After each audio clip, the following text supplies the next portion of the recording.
Good morning straight from the Banaras. Yes, मी बनारसला आली आहे. माझी एकदम बकेट लिस्टवाली ट्रिप आहे ही. बकेट लिस्टवाली, त्याच्यात अशी टिक लागणार आहे आज. सो आज फर्स्ट डे आहे. आता आपण निघतोय. खूप काही एक्सप्लोर करायचं आहे.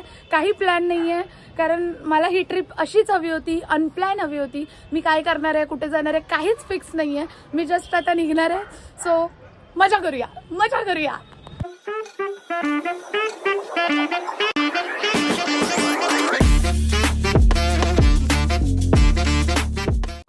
हाय, तर आता आपण निघालोय BHU म्हणजेच बनारस हिंदू युनिव्हर्सिटीला. आणि इथून अस्सी घाट आणि अजून पण खूपसे घाट आहेत, ते जवळच आहेत. पण आता दुपारचे ऑलमोस्ट 2 वाजलेत, तरीही वातावरण एकदम थंड आहे. फॉग दिसतोय. ह्याला आता स्वेटर घालायचं मन करते दुपारी 2 वाजता. तर तुम्ही विचार करा रात्री तरी ते कशी थंडी असेल. So let's see. चलो.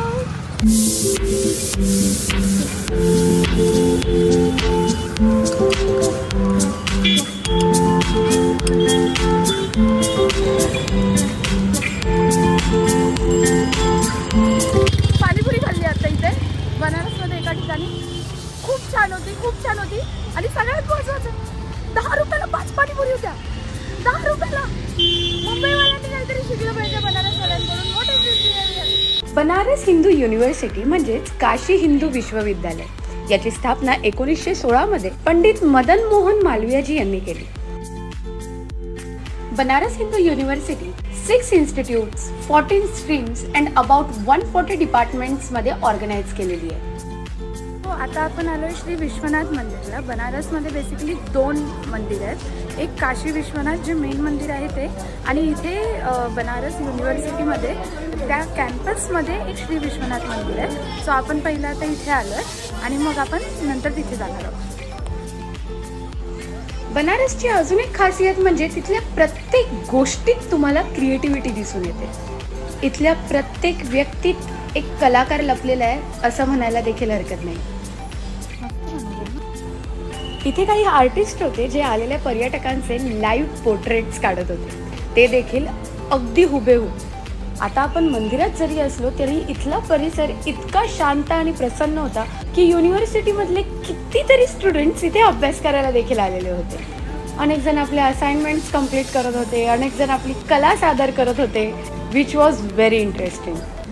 कॅम्पसमधलं हे विश्वनाथ मंदिर पहाटे 4 वाजल्यापासून ते दुपारी 12 वाजेपर्यंत आणि पुन्हा दुपारी 1 वाजल्यापासून ते रात्री 9 वाजेपर्यंत ओपन असतं. इथे तळमजल्यावर शंकराची पिंडी आणि अनेक देवी देवतांच्या मूर्ती आहेत. आणि पहिल्या मजल्यावर भगवान शिवची अतिशय तेजस्वी अशी मूर्ती आहे.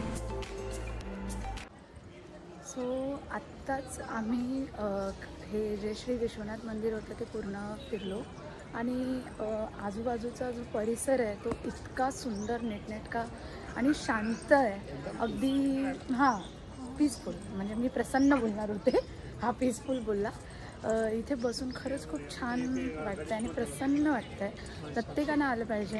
तुम्ही माझ्या मागे बघू शकता मंदिर कसं दिसतं आहे. आणि खूप छान प्लेस आहे आणि खूप स्वच्छ आणि नीटनेटकी ठेवली आहे. सो तुम्ही देखील जेव्हा याल, मेक शुअर की तुम्ही इथे काही कचरा किंवा घाण नाही करत आहात. जी गोष्ट जिथे आहे, जशी आहे तशीच चांगली असू द्या. चला, हर हर महादेव.